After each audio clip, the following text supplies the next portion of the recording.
Drag me to hell 2009 സിനിമയാണ്. ഇത് ഒരുപാട് ആൾക്കാർ ഇങ്ങനെ റേറ്റിംഗ് ഒക്കെ ഇട്ടിട്ട് കണ്ട് നല്ല സിനിമയാണെന്ന് പറഞ്ഞിട്ട്. അപ്പോൾ നോക്കിയ സമയത്ത് ഇതിൻ്റെ IMDb റേറ്റിംഗ് 6.5 ഉണ്ട്. അതായത് ഒരു ഓക്കെ ഫിലിം എന്നൊരു പ്രതിനിധിയാണ് ഞാൻ വിചാരിച്ചത്. എന്നിട്ട് ഞാൻ പോയി കണ്ട്, പക്ഷെ വിചാരിച്ചത്ര പോരാ. എനിക്കെന്തോ ഇഷ്ടമായില്ല. പല സീനുകളും കുറച്ച് ഓവറാണ്. മറ്റേ ബാധ ഒഴിപ്പിക്കുന്ന സീനും ക്ലൈമാക്സിലെ സീനൊക്കെ എന്താണ്, എനിക്ക് ഒട്ടും ഡൈജസ്റ്റ് ചെയ്യാൻ പറ്റിയില്ല.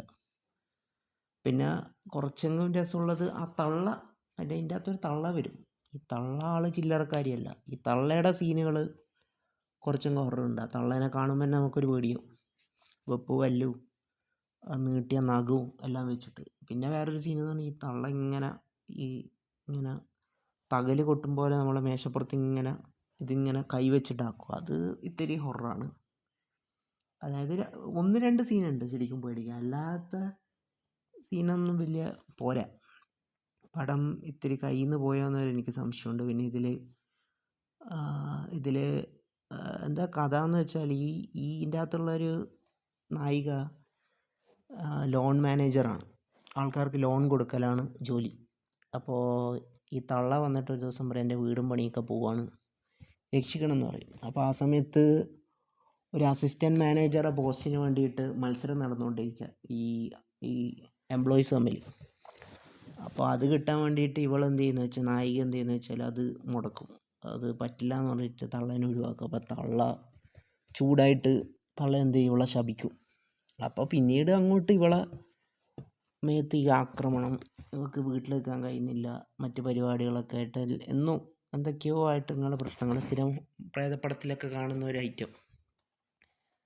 ജനലുകൾ തന്നെ ആടുക, അങ്ങനത്തെ ഓരോ സ്ഥിരം ഹൊറർ ഫിലിമിൽ കാണുന്ന സാധനം. എന്നിട്ട് പിന്നെ ഈ തള്ള എന്ത് ചെയ്യുന്ന വെച്ചാൽ ഇതിൽ നിന്ന് മുക്തി നേടാൻ വേണ്ടിയിട്ട് എന്ന് വെച്ചാൽ ഒരു ജ്യോത്സ്യനെ കാണാം. അപ്പോൾ ഈ ജ്യോത്സ്യൻ എന്ന് പറഞ്ഞാൽ ഇന്ത്യക്കാരനല്ല, ശരിക്കും ഈ പുള്ളീൻ്റെ പേര്, ഈ ജ്യോത്സ്യനായിട്ട് അഭിനയിക്കുന്ന പുള്ളീനെ കാണാൻ നമ്മളെ രോഹിത് ശർമ്മേനെ പോലെയുണ്ട്. ഇത് സിനിമ കാണുകയാണെന്ന് നിങ്ങൾ ശ്രദ്ധിച്ചു നോക്കിയോ. പുള്ളി ശരിക്കും ഒരു ഇന്ത്യൻ വംശജനാണ്. പേരെന്തോ ദിലീപ് റാവു ആണ്. ആ പുള്ളി അവതരിപ്പിച്ച കഥാപാത്രമാണ് ഇതിൽ ജ്യോത്സ്യനായിട്ട് അഭിനയിക്കുന്നത്. അപ്പോൾ ഈ സിനിമയിൽ തന്നെ നിങ്ങൾക്ക് കൃഷ്ണനെയും ഗണപതിയൊക്കെ കാണാം. ആ സിനിമയിലൊരു സീനിൽ അത് കാണിക്കുന്നുണ്ട്. കാരണം ഇതൊരു ജ്യോത്സ്യനാലോ, അപ്പോൾ ഒരു ഇന്ത്യൻ ഒറിജിൻ ഉണ്ടെന്ന് കാണിക്കാൻ വേണ്ടിയിട്ടാണ്. പക്ഷേ അതിൻ്റെ അകത്ത് സംസാരിക്കുന്നതൊക്കെ സ്പാനിഷാണ്. അപ്പോൾ സ്പാനിഷാണ് പറയുന്നത്, പക്ഷേ ഒരു ഇന്ത്യൻ കണക്ഷൻ ഇതിലുണ്ട്. പിന്നെ അവരൊന്ന് രക്ഷിക്കാൻ വേണ്ടിയിട്ട് കുറച്ച് ആഭിചാര ക്രിയകളും ഗൂഢോത്രവും മന്ത്രവാദമൊക്കെ ആയിട്ട് അങ്ങോട്ട് മുന്നോട്ട് പോകും. പിന്നെ അങ്ങനെ പോയി ക്ലൈമാക്സ് എല്ലാം ആകുമ്പോൾ എന്താ പറയുക, ഒരു ബോറാണ് ശരിക്കും. ക്ലൈമാക്സ് ഒക്കെ ഭയങ്കര ബോറായിരുന്നു. എനിക്കെന്തോ ഇഷ്ടമായില്ല. ഓവറായിട്ട് ഈ അധികം കുളിപ്പിച്ച് കുട്ടീനെ കൊല്ലുക എന്ന് പറയുന്നില്ല, ആ ഒരു ഐറ്റമായിരുന്നു. ഓവറായിട്ട് സൂപ്പർ നാച്ചുറൽ കുത്തിക്കയറ്റിയിട്ട് അലമ്പാക്കി എന്ന് പറയും. എന്നിരുന്നാലും വെറുതെ ഒരു ടൈം പാസിന് കണ്ടിരിക്കുക. ആ തള്ള തന്നെയാണ് ഹൈലൈറ്റ്. തള്ളയുടെ സീൻസാണ് കുറച്ചും കൂടി രസമുള്ളത്. പിന്നെ പ്രത്യേകിച്ചൊന്നുമില്ല, അങ്ങനെ കഥയോ അങ്ങനെയൊന്നുമില്ല. അതെങ്ങനെയാണ് ഈ പടത്തിന് എങ്ങനെയാണ് ഇത്രയും ഫാൻസ് ഉള്ളതെന്ന് മനസ്സിലായില്ല.